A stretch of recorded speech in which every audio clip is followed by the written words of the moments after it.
Ayan. Ay, di tayo. Ayan, may love shoutout sa magandang araw. Isang magandang gabi po sa ating lahat. So, ayan. At sundan lang po natin kung ano yung mga usapin, mainit-init na pinag-uusapan. Ito yung patungkol kay Beyonce. Ayan. At kaya hindi daw pala makaka-attend sa birthday ni Edo. Ay, kasalanan ito ni Birador. Ay, naku, Diyos ko. At dito ay nadamay na si Tatay Biran. Yan, at ang video clip ay nandito na kay Kuya July. Kasalanan ni Birador. At umayaw ba si Tatay Biran? Nasaktan sa mga sinasabi sa mga vlog ni Birador. Oh, nandito na kay Kuya July. Kuya July, dito na ako pupunta sa iyo. Ayan. Nakakalungkot ang araw na ito. Nag-usap po ako, kami ni Padi. Nakakalungkot ang araw na to. Nag-usap po kami ni Padi. Guys, pakiclick naman po muna ng thumbs up. Nasa ganun ni Swak sa panlasa po ni YouTube. And supportahan po natin si Kuya July. Nandito na ang video clip ni Dr. Lab. At supportahan din po natin si Dr. Lab. At ang mga involved sa usapin, lalo-lalo na si Birador. At kasalanan ni Birador daw. So ito, malinaw, nag-uusap kami ni Padi. Ayon kay Dr. Lab. Ano ba ginawa ni Birador? Comment kayo guys, ano kasalanan ni Birador? At si Madi. Yung Madi. Nag-usap kami ni Padi at ni Madi. Play stop lang po tayo ha. Fair use ang paggamit ng video clip. Nakausap ni Dr. Lab ang magulang ni Beyonce. Tungkol ito saan? O, ito na. Yan, yun po. O, bilis. Nakakalungkot. Pero kailangan natin tanggapin ang katotohanan. Nakakalungkot pero kailangan natin tanggapin ang katotohanan. Ayan. O, tuloy mo na ha. May pasensya na, sabi nila. Bakit ba ayaw mo pa i-diretso? Nag-iingat lang po. Kasi mahirap po. No. Hindi po. Darating si Beyonce. Ayan po. Sorry. Oh, umiiyak. Ala ka. So, ayon kay Dr. Lab, hindi raw darating si Beyonce. Tanggapin ang katotohanan. Hindi po. Darating si Beyonce. Naku po, nag-aral na boses. Ano pa? Ano ba to? Ayan po. Sorry. Hindi. Dinoble ang salamin. Ano to? Crocodile tears. Maiyak ka ba talaga dito, Dok? Wala man luha bagangani. So, nag-usap sila. Hindi raw makarating si Beyonce. Nag-usap sila ni Maria at ni Padi. Totoo? Oh, Frank. Pero may mga nababasa dito. Ano ba talaga? Nagkakainitan ba talaga kasi yung mga dumating ng mga bisita, mga sponsor, ay na-interview ni Birador. Oh, tuloy. Pupunta, hindi po pinayagan na balita. Pupunta si Beyonce sa birthday ni Papa Ido. Umiyak ka talaga? Umiyak ba talaga? Garal-gal ang boses eh. Hindi po pupunta, hindi po pinayagan na balita. Pupunta si Beyonce sa birthday ni Papa Ido. Ano ka? So, nakakalungkot. Kailangan kong irespeto yung kanilang desisyon. Umiyak talaga siya. Umiyak.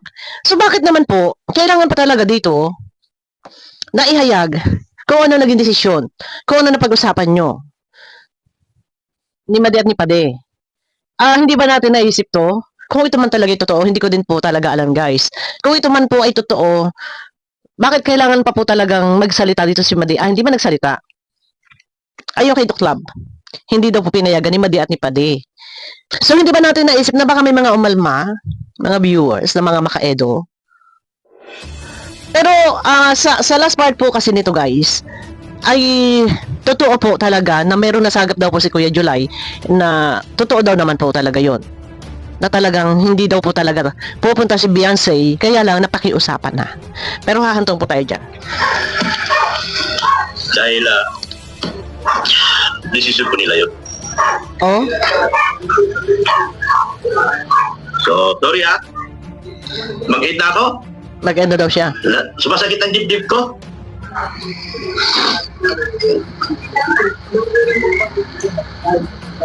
Umiyak talaga siya. So, dito may nabanggit na tungkol kay Birador. Ito guys, ano po? Sorry sa lahat. Na nabigo ko kayo. Okay? Ginawa ko naman ang lahat eh. Okay? Ginawa ko ang lahat. Garal-garal Pero boses. talagang Siguro may problema, malaking problema. Ano yung problema? Hindi ko rin alam. Ako may kanta. Ano yung problema? Ano yung problemang iyon? So, hindi rin daw niya alam. Oh, wait lang ha, may kanta ha. May dancing queen na kanta. Oo. Nag-usap kami ni Pade. Nag-usap kami ni Pade. Bakit? Bakit na-involve dito si Badal si Pade? Sabi nila, hindi daw po atin si Beyonce. Bakit nga po? Sa birthday ni Papa Eds. Pero umiyak talaga siya. O yun, ano ba to? Totohanan talaga to? Yung sa inyo nila Berador, nila JP? Yung mga sponsor kasi dumating dyan, sa EDC yun, hindi lang kay Edo. So, wala ka ng connection doon. Parang sa himig ng pananalita, parang may galit yata sa iyo yung Tres Marias eh. Ang akin lang, bakit dito, no? Si Madi at si Pade ang na-highlight na hindi pumayag. Diba? Bakit kaya? Ano ang pinaka-matindi? Ha? Tuloy tayo. So, patawad po. Patawad, Boss Eds. Hindi ko na po. Hindi po kita... Siguro naapektuhan siya doon sa... Yun, Naapektuhan sila doon sa vlog ni Berador. taktay. Siguro naapektuhan sila doon sa vlog ni Berador. So, naapektuhan sa vlog ni Berador. So, kasalanan ni Berador. Kung kaya hindi makakatin si Beyonce. Pero aatin naman daw po. Panoorin niyo po guys, baka hindi tayo humantong doon sa last part dito kay Kuya July. Na doon sa kausap ni Kuya July, inamin naman po na talaga hindi daw po talaga sasama si Beyonce. Kaya lang napakiusapan lang. So, ang dahilan ay kay Berador, naapektuhan kay Berador. Baka naapektuhan sila si Pade doon sa vlog ni Berador. Nako, Berador. So, kasalanan ni Berador. So, si Berador ang dahilan. So, dahil kay Berador, kaya hindi makaka-attend. Yun na yun. Ano bang ginawa ni Berador, guys? Sino nakapanood po yung interview doon sa Tres Marias? Una muna in-interview si JP. Nakatulong po ba yung interview ni Berador? Sige, pabalikan po natin yun. Ano po, balikan po natin. Hindi muna natin isasama dito. Pero, ayun na nga. Napilitan, nahimok naman daw si Beyonce na umattend. Kaya makaka-attend naman daw po. Siyempre, nasaktan siguro sila. Dahil kay Berador. Yan, mayroong ads. So, nasaktan ang magulang ni Beyonce dahil kay Berador. Nasaktan siguro sila. Oh? So, Nasaktan. Ano ba yung ginawa ni Berador para madamay, para masaktan yung magulang?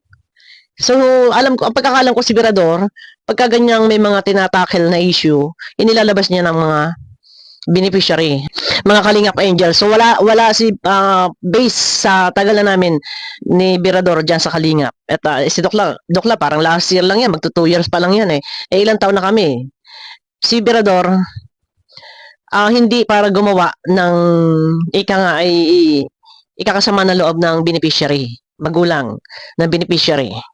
Oh, tuloy.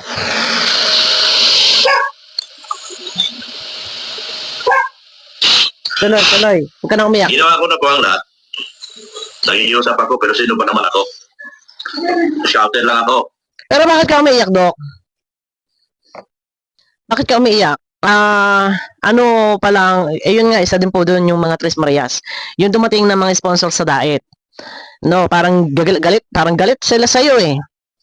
At meron pang pananakot doon na sabi niya, wag subukan, may lalabas daw. Oh. Kung hindi makaka-attend si Berador, si Beyonce, dahil sa vlog ni Berador, sumama ang loob ng mama at papa ni Beyonce, kung ganon, hindi po tama yun. Ilalabas po natin si Beyonce. Pagka ganon, may mga ka-issuehan. Kung hindi naman po si Beyonce doon, yung involved sa issue, ilalabas natin. And para kay Doc Lab, no need na siguro itong i-announce, sabihin ito sa SACMED, sa live, para maproteksyonan din ang parents ni Beyonce na hindi natin kasi kayang sakupin, pasunurin, or hindi natin kaisang isip ang mga viewers, hindi lahat may kakaisang damdamin. May mga iba dyan na mga halangang utak na doon maaari mabasa ang magulang ni Beyonce. Kaya mga bagay na to, siguro para sa akin hindi na dapat sinabi na ayaw ni Made at ni Pade. Dahil baka daw sumama sa vlog ni Berador. So ang bukod kay Berador, ito lumalabas kasi na dito si Berador ang may sala. Kaya nagkaganon, no, tuloy. Hindi naman ako ang magulang. So magulang ko ang masusunod. Sorry talaga. Ayan. So, umiiyak nga. Maiyak dito. Iyak talaga to. Scripted ba to? Pero, gusto ko mapanood nyo. Siguro naman napanood ng karamihan ng iba kay Kuya July. Doon sa malapit sa last part na totoo daw po na hindi talaga daw a-attend. Kaya lang napakiusapan. Ano po? So ayun mga kabayan po natin, maliwanag. Ayan, maliwanag. Na kay Kuya July. So, panoorin nyo po dito ang kabuuan video. Ano po? At ang akin lang, kung totoo man na si Berador ang dahilan, kung kaya't ayaw ng magulang ni Beyonce na umaten si Beyonce, siguro no need na dito i-announce. Kasi, kung ang dahilan lang ay si Berador, napaka babaw na dahilan. And kung hindi naman si Beyonce involved, kung ano man mga ka-issuehan, wag na sanang idamay si Beyonce. Kung wala namang problema si Edo at si Beyonce. Di ba? Wala namang problema si Edo at si Beyonce. So, madadamay si Beyonce. Ano na lang din po sasabihin dito ng viewers na bakit ang tatay at ang mama at papa ni Beyonce ay sumasali sa issue. Bakit nila pipigilan si Beyonce? So, dapat hindi na lang ini-announce. Opinion ko lang naman to. So, dito nyo mapapanood para putahan nyo na lang kay Kuya July. Yung kabuuan video, ano po. Yan, meron siyang 11,667 views. Panoorin nyo po na doon binabanggit na talagang si Beyonce ayaw po daw talaga, hindi daw po talaga a-attend. Kaya lang talaga a-attend naman daw po ay pinilit na pilit. So ibig sabihin, kung totoong ganun nga mangyari, so talagang totoo yung sinasabi ng tatay ni Beyonce. Pero sabi ko nga panoorin nyo na lang dito kay Kuya July. Ganun pa man, kung napakaliit na issue naman, hindi na kailangan pa maghanto maglaos sa kung saan pa. Dahil iyan naman po ay sa loob ng kalingap, ika nga ay isang pisa at hindi naman po mga antay. O ika nga, kundi, di ba, one kalingap, one family. Pero bakit may mga ganong balita na hindi a-attend? Minsan lang iyan. Di ba?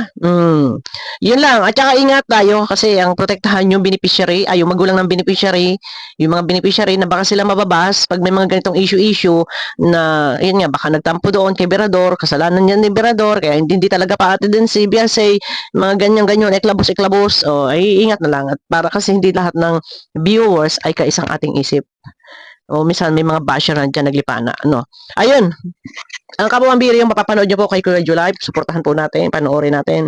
Para doon yung mas maintindihan. Pero alam ko yung iba yung napanood nyo na. Ayan, sa akin lang kay Doc Love, umiyak siya.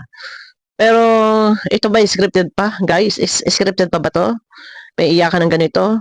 Para sa akin siguro, kung simpleng usapin lang, no need nang mag-live at doon, makakaray-karay ang beneficiary, ang magulang.